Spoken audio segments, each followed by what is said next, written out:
Okay, grasp बेटा design pattern principles हैं जो कि बताते हैं कि एक अच्छे सिस्टम का या एक अच्छे ऊप बेस्ड सिस्टम की क्या क्या प्रिंसिपल या क्या क्या नेसेसिटीज़ होनी चाहिए जिसको फॉलो करके आप क्या कर सकते हो, एक अच्छा सिस्टम बना सकते हो। इसके अंदर ये एक बात करता है रिस्पॉन्सिबिलिटीज़ की। रिस्पॉन्सिबिलिटीज़ बेटा आपके पास क्या है कि एक क्लास के ज़िम्मे या एक क्लास को जो है क्या क्या चीज़ें परफॉर्म करनी है या क्या क्या वो कर सकता है, इसका डिसीजन जो है वो प्रोग्रामर लेता है, और ये जो डिसीजन जो है जब असाइन कर देता है तो ये रिस्पॉन्सिबिलिटी कहलाती है। ठीक है, अब वो चाहे दो क्लासेस मिलके करें वो काम या एक करें, वो रिस्पॉन्सिबिलिटी जो है that is up to the programmer's decision. तो अब इन रिस्पॉन्सिबिलिटीज को कैसे जो है असाइन किया जाए, कैसे फैसला किया जाए, ये सारा क्या बताता है, ग्राफ्स के प्रिंसिपल्स बताते हैं। तो ये कहते हैं बेटा आपके पास 9 पॉइंट्स हैं कुछ, जो कि पहला पॉइंट हम देख लेते हैं, क्रिएटर। कि अगर मैं एक क्लास जो है उसका ऑब्जेक्ट बनाने चाह रहा हूँ, तो अब पूरे सिस्टम के अंदर दूसरी ऐसी कौन सी क्लास होगी जो कि उस क्लास के ऑब्जेक्ट बनाने का मेथड या काम अपने पास रख सकती है। मतलब the class which is most accurate या appropriate for creating an object of an other class. ठीक है, तो इसको हम कंटेनर क्लास भी कहते हैं, और जो अंदर जिसके अंदर जो ऑब्जेक्ट बन रहा होता है उसको हम कंटेंट कहते हैं। तो इसका आसान तरीका क्या है, आपके पास इसकी आसान निशानी ये है कि जहाँ पे हमारे पास अगर किसी ऑब्जेक्ट के बनते वक्त का डेटा या उसकी क्लास के लिए जो डेटा ज़रूरी है वो हमारी क्लास के अंदर मौजूद हो, या तो हम क्या कर रहे हो, उस क्लास को हमारी पर्सनल क्लास के अंदर यूज़ कर रहे हो, मतलब कंटेंट की सूरत में, एग्रीगेशन, कॉम्पोजिशन, दोनों में से कोई एक हमारे पास उस क्लास में लग रहा हो, तो we are eligible by the particular class to create the object of class that class. मतलब क्या हुआ, बहुत ज़्यादा जो है कन्फ्यूजन हो गई। आसान अगर इसको समझने की कोशिश करें, हमारे पास हमें एक वीडियो बनानी है, वीडियो का ऑब्जेक्ट बनाना है। We are creating a system for RBC, या हमारे पास वीडियोस जो है वो रेंट पे जो मिलती थी उसके लिए हम एक सिस्टम बनाने जा रहे हैं। तो हमारे पास अगर वीडियो का मुझे ऑब्जेक्ट बनाना है, तो मेरे पूरे सिस्टम में ऐसी कौन सी क्लास है जो कि इस काबिल है कि उसका ऑब्जेक्ट बना सके। मतलब अगर वीडियो बनती है तो उसके लिए हमें क्या क्या डेटा रिक्वायर्ड होता है, वो किसको पता होगा, ऑब्वियसली उसको पता होगा जो हमारे पास सिस्टम को यूज़ कर रहा है, मतलब हमारा जो स्टोर मैन है वो। अब हमारे पास अगर हम स्टोर मैन का ऑब्जेक्ट बनाने जाएंगे, क्लास बनाने जाएंगे, तो इट इज़ नॉट अप्रोप्रिएट, तो हम उसको नाम क्या देते हैं, वीडियो स्टोर। तो हमारा वीडियो स्टोर जो है वो उसको पता होगा कि अब ये जो नया जो ऑब्जेक्ट बनने जा रहा है वीडियो का, इसके अंदर कौन कौन सी इन्फॉर्मेशन इसमें जानी चाहिए। और ये भी हो सकता है कि अगर हम इसको दूसरे एंगल से देखें तो ये एग्रीगेशन का रिलेशनशिप भी बना रहा है कि वीडियो स्टोर के अंदर हमारे पास वीडियोस होती हैं।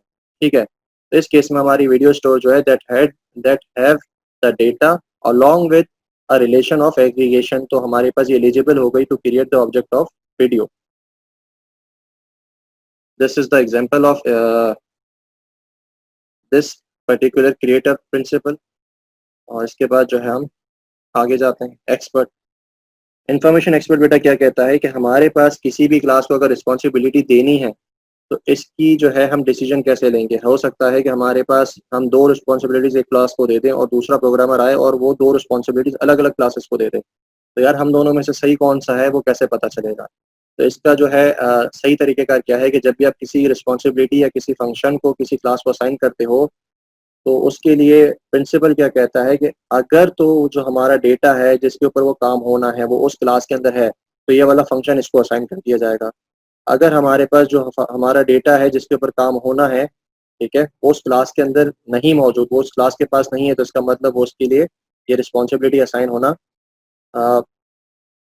Is not a good practice. ठीक है, एग्जाम्पल क्या होगी हमारे पास, मैं जो है जैसे ही हमारे पास वीडियो बनाने जा रहा था, ठीक है, एग्जाम्पल वही होगी आपके पास। जब वीडियो बनेगी तो उसका कोई ना कोई टाइटल होगा, उसका कोई ना कोई एक्टर्स होंगे, उसकी कोई ना कोई प्राइस होगी, उसका कोई ना कोई समथिंग कास्ट वगैरह होगी। अब ये सारी इन्फॉर्मेशन बेटा उस ऑब्जेक्ट में डालेगा कौन, ऑब्वियसली हमारा वीडियो स्टोर। ठीक है, तो यहाँ पे हमारे पास क्या कहता है कि हमारा जो गेट ऑल वीडियोज है, ठीक है, हमारी जो इन्फॉर्मेशन है वो सबकी किसके पास होगी, हमारे वीडियो स्टोर के पास ही होगी। क्यों, क्योंकि उसी ने तो सारी वीडियोज अलग अलग ऑब्जेक्ट्स बनाई थी। ठीक है, अब जब सारी ऑब्जेक्ट्स इसी ने बनाए थे तो इसको ऑब्वियसली सबका डेटा भी पता होगा, और अगर नहीं भी पता तो क्या मसला है, हमारे पास ये एग्रीगेशन का रूल बना के रखा हुआ है इसने हर एक वीडियो के साथ अपने अंदर। तो अगर हम इसी ऑब्जेक्ट बना के रखा है, रिलेशनशिप बना के रखा है, अगर हम इसी रिलेशनशिप को यूज करते हुए हर एक वीडियो के ऊपर जाएं और उसकी इन्फॉर्मेशन को लेके आ जाए, तो हमारा एक फंक्शन बन सकता है जो कि गेट ऑल वीडियोज है। ठीक है। तो ये फंक्शन या ये रिस्पॉन्सिबिलिटी जो है to get all the information about the videos in the store, ये हमारे पास कौन सी अप्रोप्रिएट क्लास में जा सकता है, हमारे वीडियो स्टोर, ना कि वीडियो के अंदर। वीडियो में क्यों नहीं जा सकता? क्योंकि हमारे पास हर एक वीडियो का ऑब्जेक्ट अलग है और उन वीडियोस का दूसरी वीडियोस के साथ कोई ना कोई रिलेशनशिप नहीं है। अगर तो होता तो वो एक दूसरे को डेटा पास करके हमें डेटा मिल जाता है, लेकिन अब ये सारा रिलेशन इनका जिनके साथ है एक पॉइंट पे है जो कि वीडियो स्टोर है। इसलिए जो इन्फॉर्मेशन है, गेट ऑल इन्फॉर्मेशन का फंक्शन जो है, ये किसके पास बेटा होना चाहिए? हमारे वीडियो स्टोर के पास। इसके बाद आपका आ जाता है, ओके दिस इज एग्जांपल, ठीक है। हाँ, हमारे पास लो कपलिंग। लो कपलिंग क्या कहता है कि हमारे सिस्टम में अगर हमारी कोई क्लास है तो उसकी डिपेंडेंसी दूसरी क्लासेस के ऊपर कम से कम होनी चाहिए। हमारा लो कपलिंग ये कहता है, ताकि हमारी अगर एक क्लास में चेंज हो तो उसका इफेक्ट जो है, उसकी वजह से अगर जो है एक क्लास खराब होती है, उसमें कोई बग आ जाता है, तो दूसरी क्लास के ऊपर उसका असर कम से कम पड़े, तो हमारे सिस्टम फॉल्ट टॉलरेंट रहेगा। एग्जाम्पल क्या होगी आपके पास एक क्लास है रेंट वीडियो, ठीक है। अगर मैं चाहूँ उसमें से सिर्फ एक वीडियो की इन्फॉर्मेशन लाना चाहूँ तो गेट करके मैं उसमें से ला सकता हूँ, लेकिन अगर मैं सारी वीडियोस की इन्फॉर्मेशन लाना चाहूँ तो गेट ऑल वीडियोस करके भी ला सकता हूँ। लेकिन अब यहाँ पे आप देखेंगे कि आपकी रेंट वीडियो जो है अब वो दो क्लासेस के ऊपर डिपेंड करती है, कौन सी? वीडियो स्टोर या वीडियो। अब अगर वीडियो स्टोर के अंदर कहीं प्रॉब्लम आती है तब भी रेंट वीडियो खराब हो जाएगा, और अगर वीडियो की क्लास के अंदर कहीं बग आता है तब भी रेंट वीडियो की फंक्शनलिटी रुक जाएगी। तो अब इसका मतलब हमारे पास डिपेंडेंसी जो है वो ज़्यादा होने की वजह से हमारा बग का जो इफेक्ट है बहुत ज़्यादा आता है। तो हम क्या करते हैं, हम इसमें से कपलिंग खत्म कर देते हैं, मतलब डिपेंडेंसी खत्म कर देते हैं, ताकि हमारे पास बग का इफेक्ट जो है वो कम से कम क्लासेस तक आए, ठीक है। अब हमारे अच्छा, दिस इज डायरेक्ट इफेक्ट, ठीक है। डायरेक्ट इफेक्ट जो आ रहा है बग का, वो फौरन ज़्यादा क्लासेस के ऊपर आ रहा है। ओके जी। अब इसका सोल्यूशन क्या होगा? हम क्यों ना ऐसा करें कि हमारी रेंट वीडियो जो है उसमें से हम सिर्फ एक क्लास की डिपेंडेंसी रखें, दूसरी क्लास का फंक्शन, दूसरी क्लास के ऊपर की जो डिपेंडेंसी है उसका जो फंक्शन है उसको कहीं और अच्छी जगह पे मूव कर दें। तो हमारे पास ये हो सकता है बिल्कुल कि हम रेंट वीडियो जो है उसमें से गेट ऑल वीडियोस में से जो है हम क्या ला सकें, हमारी वीडियो स्टोर से हम सारी इन्फॉर्मेशन ला सकें, और अगर हमें सिर्फ एक हमारी किसी वीडियो का इन्फॉर्मेशन चाहिए तो हम गेट वीडियो का फंक्शन किस में डाल दें? हमारी वीडियो स्टोर के अंदर।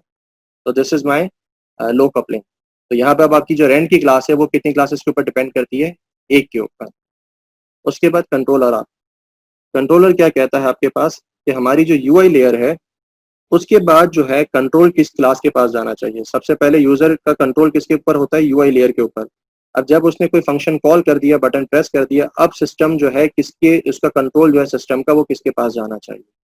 तो कंट्रोलर प्रिंसिपल क्या कहता है, वो ऐसी क्लास के पास जाना चाहिए जिसके पास सबसे ज्यादा आपके पास क्या हो, सब सिस्टम की या दूसरी क्लासेस तक पहुंचने का रास्ता हो, मतलब उनके फंक्शंस हो या उनके ऑब्जेक्ट्स बने हुए हो, ठीक है। हम अगर इसको समझने की बात करें तो हमारे पास हमारी यूआई ऑब्जेक्ट है, हमारे सिस्टम में जिसमें दो क्लासेस हैं, क्लास ए क्लास बी। अब हमारे पास यूआई ऑब्जेक्ट का जो फॉर्म है या हमारे पास जो कंसोल है उसके पास जैसे ही यूजर ने अपना ऑप्शन सेलेक्ट किया, अब जो है हमारे पास इंटरेक्शन किसके पास चला जाना चाहिए? पूरे सिस्टम को चलाने का कंट्रोल किसके पास चला जाना चाहिए? ऑब्जेक्ट ए या ऑब्जेक्ट बी के पास? अगर ए के पास जाएगा तो उसका कोई ताल्लुक हमें दिख नहीं रहा बी के साथ, तो अगर हमें दोबारा बी से कोई इंटरेक्शन करनी होगी तो हम नहीं कर सकते। इसी तरीके से अगर हम बी के ऊपर हैं, बी के ऊपर हमने कंट्रोल शिफ्ट कर दिया और हम ए से इंटरेक्शन करना चाहते हैं और उन दोनों के बीच में कोई रिलेशनशिप नहीं है, तो हम दोबारा ए के ऊपर आ ही नहीं सकते। इसका मतलब एक बार हमने तीर चला दिया तो दोबारा हम रिवर्ट नहीं कर सकते। तो इसके लिए हम क्या कर सकते हैं कि या तो एक नई क्लास बनाई जाए जो कि दोनों के ऑब्जेक्ट्स बनाने का काम करती हो और दोनों के जो ऑब्जेक्ट्स अपने पास होल्ड करके रखती हो, ताकि अगर मैं ए के काम खत्म करने के बाद दोबारा बी पे आना चाहूँ तो मैं आ सकूं। या तो फिर ऐसा कर सकते हैं कि सिस्टम में पहले से ही कोई ऐसी क्लास मौजूद हो तो हम उसको उसको जो है कंट्रोल शिफ्ट कर देते हैं। तो this is my controller principle. Okay जी। हाई कोहेजन क्या कहता है? It is totally reverse of my low coupling. High cohesion कहता है कि मेरे पास डिपेंडेंसी तो कम कम से कम हो, लेकिन जो मेरे पास जो मेरे फंक्शंस हैं या मेरे जो मेंबर्स हैं या जो मेरे एट्रीब्यूट्स हैं वो मेरे पास क्या हो, मेरे लिए स्पेसिफिक हो। ऐसा ना हो कि मैं अपनी क्लास के अंदर फालतू या एक्स्ट्रा चीजें जो हैं वो एडअप करके बैठा हुआ हूँ। तो जितना हाई कोहेजन होगी मतलब उतना ही जो उसके सारे मेंबर्स हैं वो उस क्लास के लिए परफेक्ट हैं। कोई ऐसा मेंबर नहीं है उस क्लास के अंदर जो कि उसमें एडिशनल या फालतू का डाला हुआ है। तो this is my high cohesion. Example क्या बनेगी इसकी? सपोज करें हमारे पास एक स्टूडेंट की क्लास है, उससे हम क्या कर सकते हैं, उसमें गेट स्टूडेंट डिटेल्स का एक फंक्शन होगा, हम एक्सेस डीबी कर सकते हैं, डीबी की सारी इंफॉर्मेशन वगैरह लाना उसी उसी रिस्पेक्टिव स्टूडेंट की चीज़ों से, या फिर हम इंसर्ट कर सकते हैं डीबी के अंदर हमारी जो स्टूडेंट की इन्फॉर्मेशन है अभी क्लास के अंदर, उसको वो डीबी में डाल देगा। अब यहाँ पे देखेंगे बेटा, हमारे पास डीबी के जो कॉल्स हैं या डीबी के जो फंक्शंस हैं वो क्या हो रहे हैं, वो स्टूडेंट के साथ चिपक गए। अगर मैं स्टूडेंट को बजाते खुद देखूँ तो उसको डीबी का काम नहीं करना चाहिए, इसके लिए एक सेपरेट लेयर होनी चाहिए जो कि डीबी का सारा काम अलग हैंडल करेगी। ठीक है, हो सकता है कि इसी तरीके से सारा काम जो एम्प्लॉय के लिए भी करना पड़े, तो अगर हमारे पास सॉरी टीचर्स के लिए भी करना पड़े एलएमएस के एग्जांपल के अंदर, तो हमारे पास सारे डीबी के फंक्शंस किस में है, स्टूडेंट के अंदर। तो क्या टीचर का डेटा स्टोर करने के लिए मुझे स्टूडेंट का ऑब्जेक्ट बनाना पड़ेगा? It is not a well thing. हम क्या कर सकते हैं, हम इसके लिए एक अलग क्लास बना दें, स्टूडेंट का अलग, डीबी का अलग। अब डीबी के सारे काम जो है डीबी अकेला करेगा, सिर्फ और सिर्फ जो हमारे पास इंसर्ट का है, स्टूडेंट अगर इंसर्ट करना है तो हम स्टूडेंट के थ्रू डीबी को भेज देंगे। ठीक है, अब अगर टीचर को करना होगा इसी तरीके से टीचर की एक अलग क्लास बनेगी और उसका इंसर्ट का फंक्शन होगा, अब वो डीबी को खुद कॉल करेगा, अब वो स्टूडेंट के जरिए नहीं जाएगा। तो this is my good design. उसके बाद आता है पॉलीमॉर्फिज्म। ये हम बेटा ऊप में भी पढ़ चुके हैं, अभी हम अपने डिजाइन पैटर्न्स में बार बार इसको देख भी रहे हैं। ये क्या कहता है कि अगर मेरे पास मेरी क्लासेस या मेरा सिस्टम ऐसा है कि जो बहुत ज्यादा वेरी कर सकते हैं, मतलब हमारे पास अगर सिस्टम में देखूं तो मेरे पास एक जैसी क्लासेस बहुत सारी हैं, लेकिन कुछ ना कुछ उनमें चेंज है जिस वजह से वेरिएशन आ रहा है। तो जब आपके सिस्टम में बहुत ज्यादा वेरिएशन हो, ठीक है, तो हम क्या करते हैं, उसको हम सबको मिला के एक पॉलीमॉर्फिज्म या एब्स्ट्रैक्शन लगा के हम उस वेरिएशन को कंट्रोल कर लेते हैं। मतलब क्या हुआ कि सर्कल भी है मेरे पास, ट्राइंगल भी है, स्क्वायर भी है, रेक्टेंगल भी है। तो अगर मुझे जो है क्या करना पड़ेगा, गेट एरिया का फंक्शन कॉल करना है, तो मैं क्या हर एक ऑब्जेक्ट का अलग अलग डेटा टाइप जो है उसका ख्याल रखूंगा रेफरेंस होल्डर बनाते वक्त? तो वो कहता है ऐसा बिल्कुल नहीं है। आप क्या करें, आप एक एब्स्ट्रैक्ट लेयर बनाएं, उसमें से सबको इनहेरिट करवा दें, फिर जब आपके पास जो है आपका डेटा स्टोर होगा, सॉरी, आपका ऑब्जेक्ट स्टोर होगा, तो वो उसी रिस्पेक्टिव एब्स्ट्रैक्टेड क्लास के रेफरेंस होल्डर के डेटा टाइप में जाएगा। मतलब क्या हुआ, हमारे पास दो फैक्ट्रीज थी, एनिमल फैक्ट्रीज, सॉरी, दो फैक्ट्रीज थी, एक प्लांट फैक्ट्री थी, एक एनिमल फैक्ट्री थी। हमने क्या करा, जब भी दोनों फैक्ट्रीज का ऑब्जेक्ट आता था तो वो जाता किस में था, फैक्ट्री के ऑब्जेक्ट में। ठीक है, हमने एनिमल क्लास की फैक्ट्री का अलग रेफरेंस होल्डर नहीं बनाया, हमने प्लांट फैक्ट्री के जो रेफरेंस होल्डर है उसके लिए हमने अलग क्लास का यूज नहीं किया। हमने दोनों क्लासेस का जो भी ऑब्जेक्ट बनता था उसके लिए हमने कॉमन नाम रखा था, कॉमन क्लास रखी थी जिसका नाम क्या था, एब्स्ट्रैक्ट फैक्ट्री या फैक्ट्री। ठीक है, प्योर फैब्रिकेशन। अच्छा, प्योर फैब्रिकेशन क्या कहता है कि जब आपके पास आपके सिस्टम में लो कपलिंग और हाई कोहेजन दोनों एक साथ लाना मुश्किल हो। ठीक है, मतलब अगर आप अपनी क्लासेस को प्योरीफाई करते हैं कि यार ये वाला फालतू फालतू काम है इसमें से हटा दो, ये वाली एडिशनल चीजें इसमें से हटा दो, और साथ में आप ये भी करते हैं कि यार अब ये किसी और क्लास के ऊपर डिपेंडेंट भी ना करे, तो ये आपके पास बाज औकात क्या होता है, आप ऐसे डेडलॉक में फंस जाते हो जहाँ पे आपके पास दोनों चीजें एक साथ नहीं हो सकती। क्यों नहीं हो सकती? कि अगर मैं एक फंक्शन दूसरी क्लास से एक क्लास से निकाल देता हूँ, दूसरी क्लास में शिफ्ट कर देता हूँ, अगर अब उसी क्लास को ये फंक्शन कॉल करना पड़ा तो उसके लिए लाजमी वो दूसरी क्लास की डिपेंडेंट हो गई। लेकिन अगर इसी फंक्शन को मैं दोबारा अपनी क्लास में डाल देता तो अब ये मेरे हाई कोहेजन की प्रिंसिपल के खिलाफ हो गया। तो यहाँ पे क्या होगा, हम इसको इस तरीके से कर सकते हैं कि हम डायरेक्ट डिपेंडेंसी ना क्रिएट करें। ठीक है, डायरेक्ट डिपेंडेंसी क्या है आपके पास, कि मेरे पास क्लास ए जो थी, क्लास बी जो थी, क्लास ए में से मैंने जो फंक्शन निकाला वो डायरेक्ट क्लास बी में चला गया। अब मैं क्लास ए के अंदर क्लास बी का जो है फंक्शन ऑब्जेक्ट बनाऊं एंड देन उसको कॉल करूं, तो this is my direct dependency. मैं क्या करता हूँ, इंस्टेड एक बीच में लेयर बनाता हूँ, दैट इज क्लास सी। अब क्लास ए जो है क्लास सी से जाएगी और फिर क्लास बी जो है उससे इंटरेक्शन करेगी। तो दिस इज माई फैब्रिकेशन, एक बीच में एक हम पर्दा या लेयर ले आते हैं जो कि हमारी टेम्परेरी ब्रिज का काम करती है। ठीक है, ओके। इनडायरेक्शन, इनडायरेक्शन क्या कहता है कि जब भी हमारे पास अगर हमारी क्लासेस हैं उसमें कुछ चेंज होता है, ठीक है, या कोई कोड चेंज होता है या बग उसमें आ जाता है या हमारे पास फंक्शनैलिटी की अपडेट होती है, तो उसका डायरेक्ट इम्पैक्ट दूसरी क्लासेस के ऊपर ना पड़े। ठीक है, यही काम आपकी प्योर फैब्रिकेशन भी कह रही थी, लेकिन वो सोल्यूशन था और ये इसका क्या है, पॉइंट है। वो ये कहता है कि जब भी आपके पास एक क्लास के अंदर चेंज आ जाए तो उसका डायरेक्ट इम्पैक्ट दूसरी क्लासेस के ऊपर ना जाना चाहिए। बीच में कोई एक ऐसी लेयर बना दो, एक फैब्रिकेशन कर दो ताकि उस क्लास पे हिट हो, ना कि आपकी एक्चुअल क्लास के ऊपर। ठीक है, डायरेक्ट इम्पैक्ट होगा तो अगर ए बंद हुआ तो जो है ए बंद हुआ तो आपका, सॉरी बी बंद हुआ तो आपका ए भी बंद हो जाएगा। लेकिन बीच में अगर हमने सी डाल दिया तो अगर बी खराब होता है तो उससे सी बंद होगा, लेकिन सी के अंदर जब काम करेंगे तो उस वक्त हमारे पास जो है ए की इफेक्ट जो है वो पार्शल होगा, उसके ऊपर डायरेक्ट इम्पैक्ट नहीं पड़ेगा। तो this is my overall guess pattern. Okay ji. उसके बाद हमारा आ जाता है प्रोटेक्टेड वेरिएशन।